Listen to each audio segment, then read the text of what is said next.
Добре дошли в поредицата "Въпроси за живота". В нея ще ви представим серия от интервюта, разглеждащи важни житейски въпроси, които зрители и слушатели като вас имат. Отговорите на тези въпроси ще търсим в свещеното писание – Библията. Там са записани вечни истини, които нашите гости ще разясняват. Надяваме се поредицата "Въпроси за живота" да спомогне за вашия духовен растеж. Здравейте и добре дошли в поредицата "Въпроси за живота", която се излъчва благодарение на служение "Христос за света" и Студио 865. Аз съм Габриела Николова. В тази поредица разглеждаме важни житейски теми като самота, скръб, депресия, надежда, семейство, смърт, а така също и смисълът на живота. Отговор на тези въпроси ще търсим в свещеното писание Библията. Казвам добре дошъл на нашия гост, пастор Теодор Опренов, главен пастор на Първа баптистка църква в София, богослов и магистър по историческо богословие. Здравейте на вас и на вашите зрители и слушатели. Радвам се да бъда с вас. В днешният епизод на поредицата ни ще говорим за това как да намерим смисъл и цел в ежедневието си, имайки предвид Божия план за живота ни. Преди да започнем обаче, нека се помолим. Господи, помогни ни да разберем как да намерим смисъл и цел в нашия живот. Благодарим Ти в името на Исус. Амин. Започваме с основния ни въпрос към пастор Опренов. Как можем да намерим своята цел и смисъл в живота? Това е въпрос, който е занимавал хората още от древни времена. Всеки човек търси своя смисъл и цел на земята. Всеки иска нещо повече от това просто да съществува. Нито един от нас не е тук по случайност. Дори и раждането му да не е било планирано или желано. Да намерим смисъл в живота си означава да разберем, че сме ценни и важни. Че не сме просто още една бройка сред милиардите хора по света, но сме специално творение. А каква е разликата между смисъл и цел в живота? Целта се отнася до това да достигнем поставените си добри намерения в живота. Всеки желае да постигне нещо. Целта включва желанието ни да ставаме по-добри, да помагаме на другите, да развиваме талантите си. Мотивирани сме да постигаме цели, да се движим напред. Целите ръководят посоката на живота ни. Всеки от нас има различни цели и желания. Точно така. Вашите цели са специфични и уникални за вас. Когато имате цел, имате за какво да живеете. Свързвате се с нещо по-голямо и по-велико от вас. Гледайки как другите се трудят и полагат усилия да постигнат целите си, вие също се мотивирате да преследвате своите цели. А как можем да открием своята цел в живота? Източникът ни на цел е всемогъщият Бог. Когато сме свързани с Него, се чувстваме пълноценни и резултатът от това е мир, удовлетворение и благодарност. Бог ни е създал за своя слава. Това ни казва Библията в книгата на пророк Исаия, глава 43, стих 7. Но за съжаление има и хора, които казват по-добре да не се бях раждал. Да, хората казват това, когато се намират в трудни обстоятелства, когато страдат и са объркани, когато не знаят на къде да тръгнат и какво да направят, когато се чувстват нещастни или непълноценни. Библията е описан точно такъв човек. И той заявява същото. Името му е Йов. Йов губи всичко в живота си. Тялото му е цялото в болезнени рани, изгубва децата си и всичкия си имот. Жена му се обръща против него. И той извиква да погине денят, в който се родих, да бъде считан за тъмен. Но Бог не изоставя Йов. Той е с него през всичките му страдания. Накрая Йов осъзнава, че въпреки всичко и въпреки ужасните обстоятелства, животът му има смисъл и цел.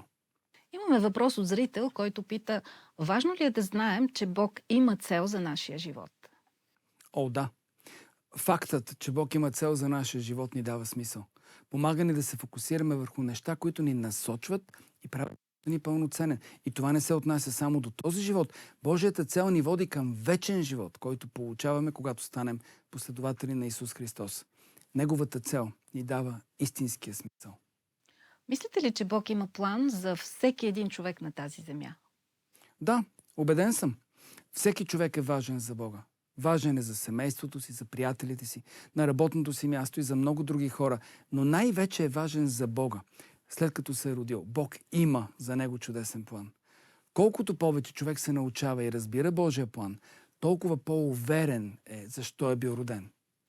Искате да кажете, че ако принадлежим на Бога, ние всъщност изпълняваме целта, за която сме били създадени. Точно така.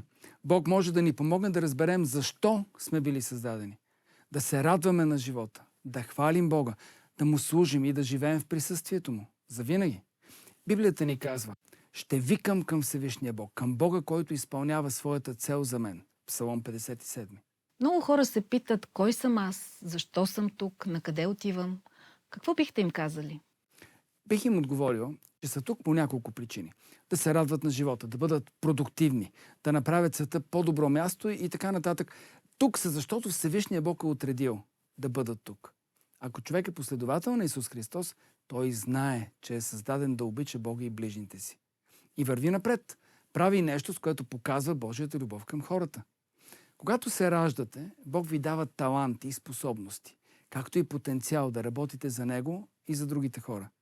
Библията ни казва, че всеки човек е направен по Божий образ и подобие. Това означава, че Бог дава на всеки човек способността да бъде като Него. Можем да мислим по правилен начин, тъй като отразяваме Бога.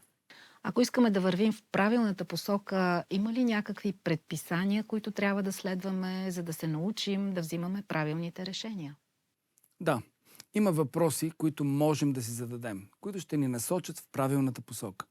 Ако се чувствате така, сякаш не отивате на никъде или просто безмислено си съществувате, може би е време да си зададете някои въпроси и да потърсите промяна. Бихте ли споделили какви са тези въпроси? Да, с удоволствие. Ето някой от тях. Полезна или вредна за мен е посоката, в която вървя? Какво ми носи това, което правя в момента? Негативизъм и страх или позитивност и удовлетворение? Още, чувствам ли се удовлетворен от посоката, която поемам? Това, което правя, носи ли полза на мен и на останалите? Искам ли да продължа в тази посока? Или имам нужда от промяна? Има милиарди хора по света, последователи на Христос, които са удовлетворени от живота си и са сигурни, че вървят в правилната посока. Те имат цел и виждат смисъл, защото го следват. Правят онова, за което Бог ги е създал. Друг наш зрител пита, има ли някакъв план, който можем да следваме, за да вършим онова, за което сме създадени? Добре е да имаме план за живота си. Хората използват най-различни книги и ресурси. Някои от тях са добри, други не толкова. Бог обаче има план за вас и за вашия живот. Той има план за всеки един от нас. И този план включва поне 4 неща. Първо, Божия план за вас е да го обичате. Библията казва да възлюбиш Господа, своя Бог, с цялото си сърце, с цялата си душа и с всичката си сила. Четем това в книгата Второзаконие, 6 глава. Божията любов към нас е толкова велика, че е трудно да я обясним или да я разберем. Когато обичаме Бог, в отклик на Неговата любов към нас, ние изпитваме удовлетворение. Второ, Божия план за вас е да израствате и да усъвършенствате вярата си. Вяра означава да се доверим на Бога, да ни води и да ни укрепва и да му бъдем верни. Трето, Божия план е да вършим добри неща и за другите хора. Бог иска да ни използва в служба към другите. Библията казва, ние сме Негово творение, създадено в Христос Исус за добри дела, които Бог отнапред е наредил, за да ходим в тях. Ефесяни 2 глава 10 стих. И накрая, Божия план за нас е да бъдем с Него за вечността. И след като умрем, Исус ни казва, аз отивам, за да ви приготвя място, според Йоанна глава 14. На небето има място приготвено за онези, които следват Христос Исус. На много хора не им е приятно да се говори за смърт или умиране. Библията казва, да умреш е придобивка. Това го казва Павел в Филипяни, 1 глава 21 стих. И то означава да придобиеш най-чудесната награда, да бъдеш в небето, най-съвършеното място, завинаги в Божието присъствие, за цялата вечност. Това е място приготвено за последователите на Исус. А всеки ли може да стане последовател на Исус? Да, всеки, който пожелае. Трябва просто да се довери на Исус Христос, Божия Син и наш Спасител. Библията е категорична, че не нашите дела ни правят последователи на Исус. В Ефесяни 8 глава се казва, защото по благодат сте спасени чрез вяра. И това не е от самите вас, това е дар от Бога, не чрез дела, за да не се похвали никой. Защото сме Негово творение, създадено в Христос Исус за добри дела, които Бог отнапред е наредил, за да ходим в тях. Бихте ли сега ни разяснили някои от думите в този пасаж? Нека да започнем от благодат. Какво означава? Благодат означава, че Бог ни дава възможността да следваме Исус. Ние по никакъв начин не я заслужаваме, пък и не можем да заработим тази възможност. Не можем да направим нищо, за да я заслужим. Друга специфична библейска дума е думата спасен, което означава съществуване в вечен живот. Когато сме спасени, ние винаги сме с Бога. И в този, и в следващия живот. Значи благодатта е Божий подарък, а спасението – вечен живот. А какво представлява вярата? Вярата е искрено доверие на Бога и пълно приемане на Неговото Слово, Библията. Да му поверим живота си, да сме убедени, че Той ще изпълни онова, което е казал. Делата се отнасят до това да правим нещо, да спазваме правила. Ние самите да извършим нещо, но за последователите на Исус вярата е първичната, а добрите дела са онова, което тя предизвиква, когато я имаш и следваш Него, а не наложени от хора някакви си правила. А бихте ли обяснили как човек би могъл да приеме този дар на Божията благодат и да повярва в Бога? Съвсем просто е. Човек трябва само да помоли Бог за това и да приеме Неговото спасение. Думите не са толкова важни, колкото отношението на сърцето. Ако някой от нашите зрители иска да го направи, може да го направи точно сега и да се помоли заедно с мен. И ако наистина го иска със сърцето си, може да бъде сигурен, че е познал Исус Христос като свой Спасител. Предлагам да се помолим заедно. Скъпи Господи, знам, че съм извършил много грехове в живота си. Но вярвам, че Исус е умрял на кръста, за да прости греховете ми. Приемам смъртта на Исус като отплата за греха ми и предавам живота си на Него сега. Моля те да ми дадеш сила да следвам Исус през всичките дни на живота си. Амин. С тази молитва ще завършим разговора ни днес. Благодаря ви, пастор Опренов, че бяхте наш гост. Благодаря и на вас, уважаеми зрители, че бяхте с нас и този път. Очаквайте и следващите ни епизоди, в които ще продължим да разглеждаме и други важни житейски теми. Това е поредицата "Въпроси за живота", която се излъчва благодарение на служение Христос за света и Студио 865.